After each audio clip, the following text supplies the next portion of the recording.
Keyakinan dan perbedaan berpendapat antara kepercayaan mistis ataupun penjelasan ilmiah sebenarnya itu sah-sah saja. Asalkan kita selalu menghargai, maka hidup akan selalu rukun dan makmur.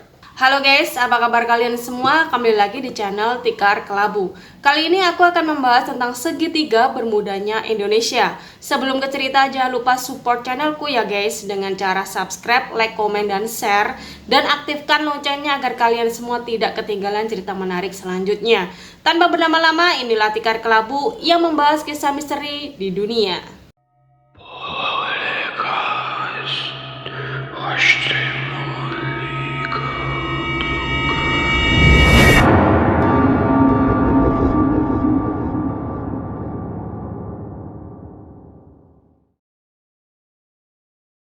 Segitiga Bermuda pastinya sudah tidak asing lagi di telinga kita.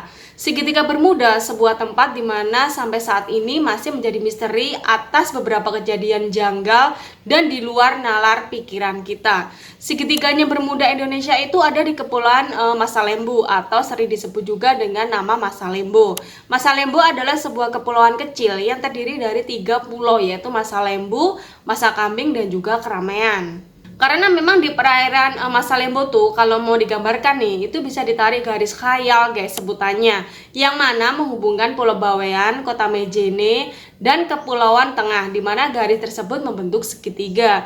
Jadinya dari situ Masalembu ini disebut sebagai segitiga bermudanya Indonesia. Kalian mungkin udah sering dong pastinya kasus-kasus aneh sampai sekarang ini masih menjadi misteri tentang segitiga Bermuda. Mulai dari kasus kecelakaan, kapal-kapal, sampai cerita mistis yang nggak bisa dijelaskan. Kayak di situ kan dibilang adalah kota Atlantis.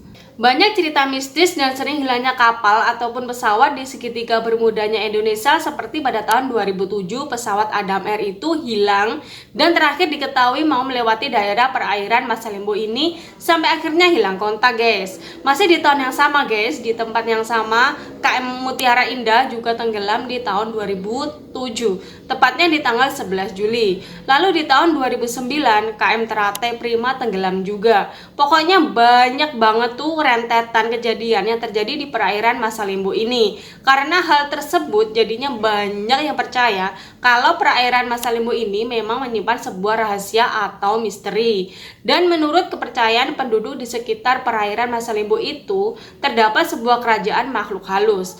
Karena katanya nih guys, banyak yang mengaku pernah melihat sebuah penampakan saat mereka sedang berada di wilayah perairan Masalembu.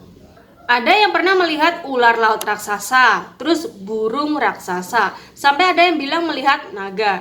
Dan juga di perairan Masalembu ini sering terlihat sebuah ombak yang sering muncul gitu, kayak seperti gelombang, di mana terdapat sebuah garis putih, yang mana kalau menurut kepercayaan penduduk lokal, garis putih tersebut adalah perlintasan jalur gaib dari kerajaan yang ada di situ, yang dipimpin oleh Ratu Malaka sebutannya guys. Banyak kapal yang melewat ke jalur ke sana selalu tenggelam.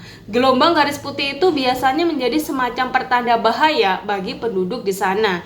Jadi biasanya para penduduk yang pekerjaannya sebagai nelayan, kalau melihat ada sebuah garis putih, mereka tidak ada yang berani berlayar guys. Para nelayan ini tidak jadi pergi untuk melaut, mereka lebih baik di rumah. Tetapi apabila ingin pergi berlayar, karena kebutuhan para nelayan ini harus memberi salam dulu atau melakukan sesajen. Para nelayan melakukan itu agar bisa selamat sampai ke daratan lagi untuk pulang. Namun pastinya di samping sisi mistis selalu ada sisi ilmiahnya juga untuk kasus-kasus yang terjadi di perairan Masalembu ini, karena menurut penelitian perairan Masalembu ternyata merupakan titik pertemuan antara dua arus yang kencang yang memang cukup ekstrim, yaitu ada arus dari barat yang terus memanjang ke Laut Jawa dengan arus yang kencang lainnya dari utara selatan, dan fenomena itu biasanya memang terjadi di antara bulan Desember ke Januari atau dari Juli ke Agustus. Dan kecelakaan dan hilangnya kapal secara misterius itu banyak banget yang kejadiannya di antara bulan-bulan tersebut itu. Jadi sebab ilmiahnya kapal bisa sampai tenggelam di sana karena tadi ada arus kencang yang berbenturan. Nah, kalau pesawat terbang gimana itu? Kan air nggak ada hubungannya ya. Nah, kalau pesawat terbakar itu diduga pemicunya biasanya adalah evokat yang terdapat di daerah perairan Masalembu ini. Evoket itu adalah ruang yang berisi udara yang mana dia itu mengalir dengan kecepatan tinggi banget. Saking kuatnya fenomena alam ini bahkan mampu menyedot benda-benda yang berada di area tersebut. Salah satu kecelakaan yang cukup menghebohkan dan terjadi di daerah Masalembo, tepatnya di perairan Maja ini adalah musibah jatuhnya pesawat Adam Air yang saat itu terbang dengan tujuan Surabaya Manado pada tanggal 1 Januari 2007. Pesawat tersebut membawa 120 penumpang dan semuanya dinyatakan hilang pada tanggal itu. Jadi dalam misteri segitiga bermudanya Indonesia ini tergantung kepercayaan kita saja ya guys. Mau kita percaya kepada hal mistis itu sah-sah aja, ataupun kita akan percaya kepada penjelasan ilmiahnya itu juga sah-sah aja. Asal kita saling menghargai kepercayaan dan pendapat orang lain agar hidup rukun dan makmur. Oke guys, sekian, terima kasih ya udah menonton video ini sampai habis. Jangan lupa buat like sama share video yang belum. Dan kalau yang udah, terima kasih. Dan boleh minta like-nya juga. Sampai ketemu di kasus selanjutnya. Terima kasih.